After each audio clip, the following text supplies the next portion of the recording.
Newsman Opinion.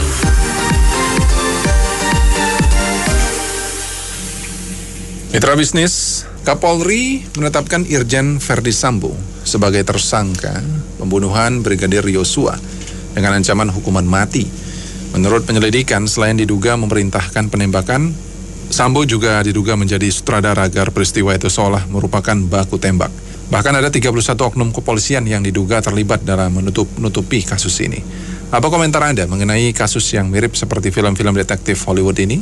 Silahkan di 6339160. Ya, kalau terjadi penggunaan senjata api yang keluar dari SOP, itu kan biasanya dia tidak spontan atau tidak murni atau hasil rekayasaan. Dan ini sebetulnya sudah keluar dari peraturan kepolisian.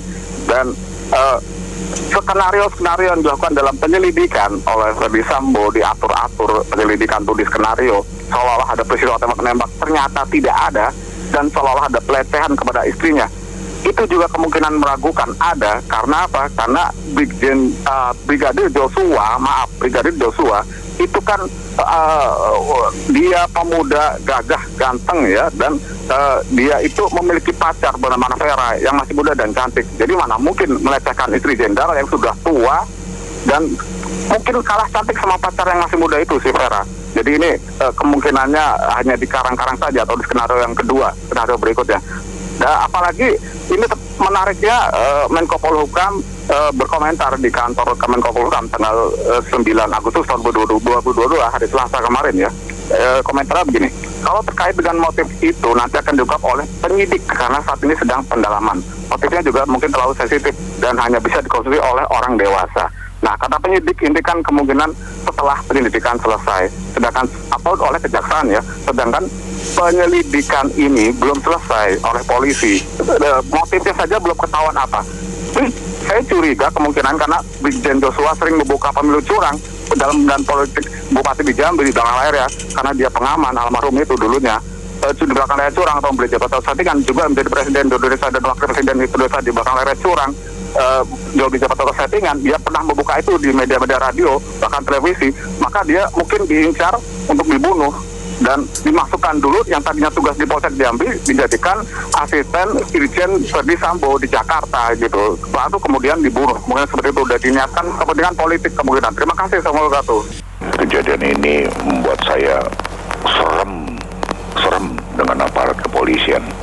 Suatu contoh bahwa orang dengan mental dan akhlak seperti Sambo ini, kalau kita lihat di media elektronik, pernyataan kata-katanya dan mimik wajahnya waktu dia mengutarakan ucapannya, ini menunjukkan dia tidak bersalah. Dan rasanya menurut dia wajar saja kalau dia lakukan pembunuhan itu karena korban adalah ada ini dan itu terhadap keluarga dan lain-lain yang kita belum tahu kebenarannya. Tapi mimik wajahnya dengan ucapan yang sangat tegas bahwa kalau orang bersalah ya wajarlah saya lakukan itu. Nah, ini membuat saya berpikir, ini kepolisian kita nih tidak hati-hati dalam rekrutmen dari awalnya. Kalau saya sarankan sekarang lakukan scrutiny ulang ketat terhadap semua anggota, bahwa yang mental akhlaknya seperti Sambo ini harus dinonaktifkan, dan Sambonya ini supaya memberi contoh yang baik, kalau menurut saya dijatuhkan hukuman yang seberat-beratnya karena ini manusia sadis sekali dan kebetulan dia sudah menjadi pejabat polisi. Sangat berbahaya buat negara dan bangsa. Terima kasih. Ya, kalau saya lihat itu kan emang dari film itu kan memang ada kejadian nyata ya, laptop itu ya. Cuma saya ragu sih bisa dapat hukuman mati gitu loh. Jadi ini istilahnya nggak bikin jerah juga. Istilahnya korupsi yang udah triliunan aja nggak ada yang hukuman mati gitu. Terima kasih. Iya, ini berita yang sungguh mengejutkan dan luar biasa ya untuk negeri ini. Pak Kapolri jangan ragu kalau menurut saya ya. Ini harus diusut tuntas. Ini bukan hanya soal siapa pembunuhnya, siapa dalangnya. Di balik itu motivasinya apa? Sampai melibatkan 30-an orang oknum polisi dari jenderal sampai Tamtama ya kalau nggak salah. Jadi ini nggak main-main ya. Menurut saya sudah waktunya sebelum nanti Bapak masa berakhir jabatan sesuai dengan ikut Pak Jokowi, berikanlah sesuatu yang baik untuk negeri ini. Ini kita baru ngomong di pusat. Bagaimana kalau polisi-polisi di daerah? Jadi jangan takut Pak, rakyat bela Bapak asal Bapak berbuat baik yang benar. Terima kasih. Kalau saya boleh tambahin, kalau ini sih masalah Pak Sambo udah jelas ya, tinggal diproses saja. Saya cuma mau tambahin tuh, kalau bisa Pak Kapolri itu bersih-bersih lah di tubuh kepolisiannya, khususnya Baeskim yang suka-suka minta duit, pungli apa tuh, tolong dibersihin lah dari pejabat paling bawah sampai atasnya gitu. Kalau nggak benar diusut gitu, itu aja, makasih.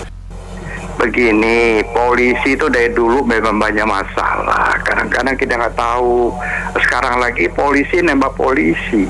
Yang dinembak nama Joshua, ya nggak?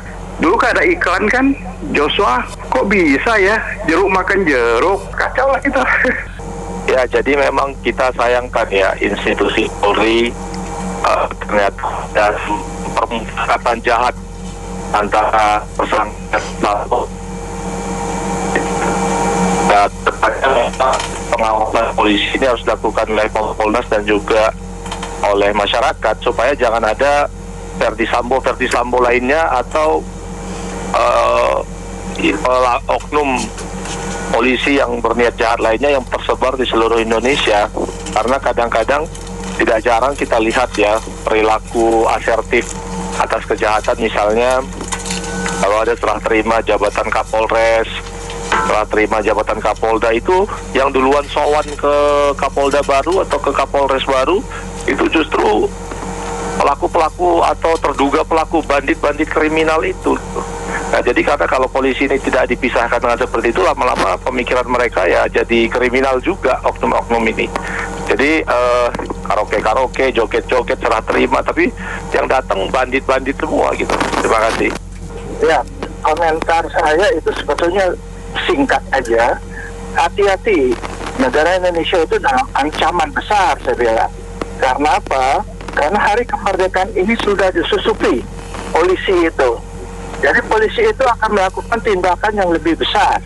Dan bisa lihat sendiri bahwa mereka itu sudah melakukan itu, artinya menghilangkan barang bukti.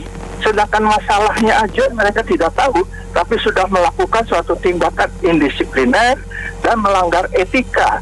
Dan itu tanggung jawabnya besar sekali. Dan besar ini menyebabkan semua orang tidak percaya atau tidak tahu masalah di belakangnya itu apa. Masih misterius. Tetapi orang sudah menduga-duga bahwa itu adalah tim. Tim inilah yang akan bekerja untuk melakukan satu tindakan indisipliner yang jauh lebih besar dan merugikan bangsa Indonesia pada hari raya kemerdekaan Indonesia. Tim squadnya itulah yang menjadi tim pembunuh bayaran. Dan inilah kalau tidak segera dibongkar akan menjadi masalah besar bagi bangsa Indonesia. Ya, itu kira-kira. Ya sih. Ya, kepolisian tentu lembaga atau institusi negara yang harus kita jaga juga sebagai masyarakat.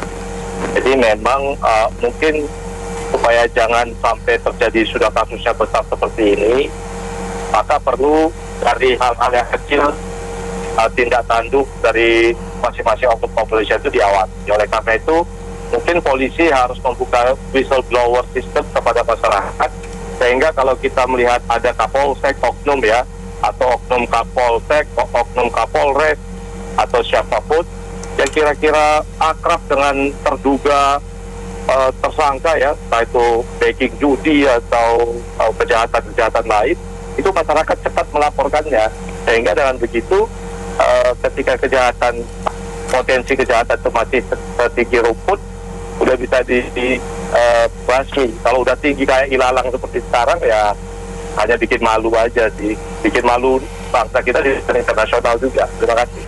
Memang luar biasa kalau udah polisi ya yang menjadi pengayom, pelindung, terus seperti ini luar biasa.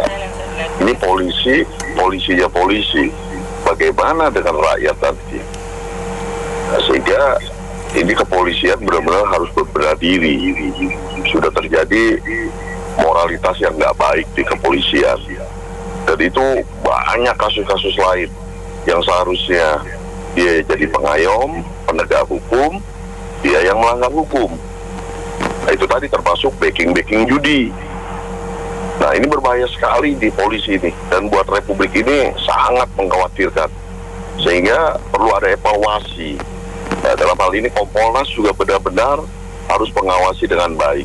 Kembali lagi kita udah nggak aneh ya, kita skenario-nya gitu kayak gitu udah nggak aneh lah kita rakyat. Jadi rakyat ini sekarang jangan dibilang bodoh lagi. Masa setingkat level tinggi rakyat masih dianggap bodoh. Ini informasi sudah terbuka betul, nggak ada yang bisa bermain-main. Kalau saya sih setuju ya, segala masalah kriminal bukan hanya Kapolri ya, di bidang institusi negara lainnya harus diusut ya. Bukan hanya kepolisian, termasuk masalah Pak Sambo ini. Tapi selain itu juga rekening gendut tuh, yang isu-isu rekening gendut di Jenderal Bintang berapa tuh katanya banyak tuh. Bintang 3, Bintang 2 juga diusut tuh. Korupsi juga diusut. Itu jauh lebih merugikan negara daripada masalah Sambo ini, tanpa memindahkan masalah kasus ini ya. Korupsi itu paling merugikan gitu. Iya Pak Cici, saya mau kasih komentar. Nyawa harus dibayar dengan nyawa, dan kalau ada pemaafan itu lama-lama jadi kompotan teroris. Itu aja, makasih. Ya sebenarnya ya hal-hal ini ya harus dibenahin lah. Jadi polisi itu kan, instansi polisi itu kan diharuskan itu untuk melindungi kebenaran, keadilan ya kan, salah satu tombak begitu loh. Dalam kasus ini ya, ini kan menyangkut nyawa manusia gitu loh. Ya, seperti juga kasus-kasus lain seperti instansi polisi ya, Barreskrim gitu ya. Itu yang kasus Indosuria, pentolannya itu Henry Surya. Itu 16T uang rakyat baru ditemukan katanya 2T. Sisa 14T-nya kemana? Gitu loh. Ya kan nggak mikir itu yang penyelidik itu. Baru ditemukan katanya hartanya 2T dari 16T, sisanya mana gitu loh. Ya, makasih. Ini kasusnya sensitif ya, kalau di Indonesia komen tuh mesti hati-hati ya. Cuman memang kalau saya lihat kasus penembakan ini sudah merusak citra kepolisian yang memang sudah rusak, gitu aja. Itu saja sih, makasih. Ada beberapa hal yang menarik sebenarnya. Pertama, saya juga menyadari bahwa betapa seorang pejabat tinggi polisi itu punya kekuasaan yang begitu besar ya. Dia bisa memerintahkan anak buahnya untuk melakukan hal-hal yang melanggar hukum, dan anak buahnya juga bisa begitu patuh dan mau melakukannya, walaupun itu bertentangan dengan hukum, bertentangan dengan hati nurani. Jadi mungkin ini ada hubungan dengan budaya kita yang sangat istilahnya menyembah atau menghormat, menjunjung tinggi pejabat-pejabat yang tinggi. Jadi kita harus benar-benar waspada bahwa ya, sebagai manusia punya kelemahan dan tidak semua permintaan atau kehendak dari pejabat itu harus dipenuhi. Kita punya hati nurani yang harus kita juga dengarkan.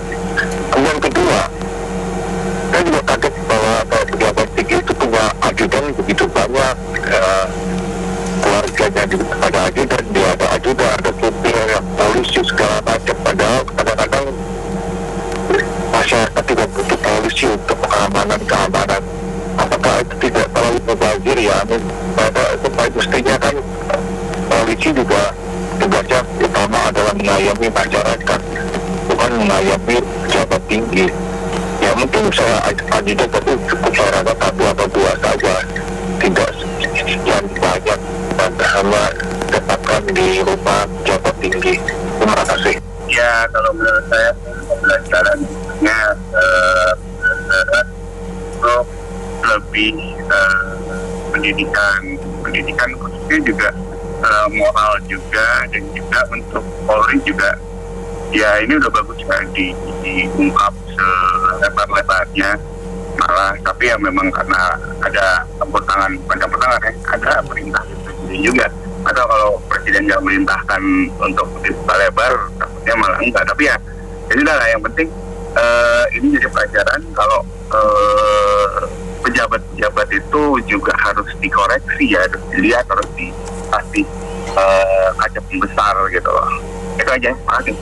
Iya, Polri memang harus melakukan evaluasi yang besar-besaran, terutama menyangkut ke yang berpangkat. Terus terang aja, kami sebagai warga kadang di jalanan kalau berpas-pasan motor maupun mobil, itu mereka sama sekali tidak ada semangat pelayanan kepada warga masyarakat. Kadang mereka malah menunjukkan gaya-gaya ingin memukul, ingin menendang. Jadi semakin tinggi jabatan, moralitas, jiwa pelayanan, kedisiplinan, profesional itu semakin harus ditingkatkan. Dengan kasus ini terbongkar semua, apakah lebih baik kepolisian balik lagi seperti zaman dahulu, masuk ke Departemen Hankam? Terima kasih. Ya menurut saya sih bukan cuma kasus ini aja ya, di mana aja itu dilema gitu loh. Kalau bawahan itu nggak ngikutin atasan tuh pasti ada dampaknya. Nggak tahu dia nggak bisa naik jabatan lah, nggak bisa naik, nggak dapat promosi atau nggak naik gaji atau apalah. Jadi ini satu dilema juga. Cuman bukan berarti atasan berbuat salah kita harus ikut. Tapi emang itu teori, tapi kenyataannya nggak seperti itu. Terima kasih. Kalau saya perhatikan ya, kalau dari berita di TV, surat kabar ya, kalau menurut saya sih perlu dijelasin juga ya, itu untuk motifnya dari penembakan itu apa ya, itu ya. Jadi perlu istilahnya penjelasan secara detail juga ya kepada masyarakat ya, supaya itu masyarakat jelas juga, supaya juga istilahnya menjaga wibawanya dari kepolisian itu sendiri gitu. Jadi istilahnya biar masyarakat bisa menilai bahwa ini betul-betul diselesaikan dan betul-betul ada kejelasan gitu loh. Jadi untuk wibawa polisi betul-betul bisa terjaga di hadapan masyarakat gitu. Menurut saya itu aja sih. Makasih. Saya sebetulnya cukup simpatik ya dengan kasus ini di awal ya. Saya lihat banyak kejanggalan sehingga membuat publik juga mulai bersimpati kepada yang terbunuh. Cuma lama-lama saya agak terganggu dengan pengacaranya sebetulnya sih. Jadi pengacaranya ini malah menggunakan kasus ini untuk pansos ya, pansos sosial, membawa-bawa nama orang lain, yang tidak ada urusannya. Jadi agak hilang simpati saya. Jadi anyway, menurut saya kadang-kadang tuh pengacara-pengacara tuh kadang-kadang juga menggunakan kasus-kasus seperti ini untuk pansos. Jadi ya bukannya fokus kepada pemecahan kasus ini. Saya rasa gitu kan. Terima kasih. Baik, terima kasih mitra bisnis telah bergabung dalam Businessman Opinion. Saya Fahmi Andrian.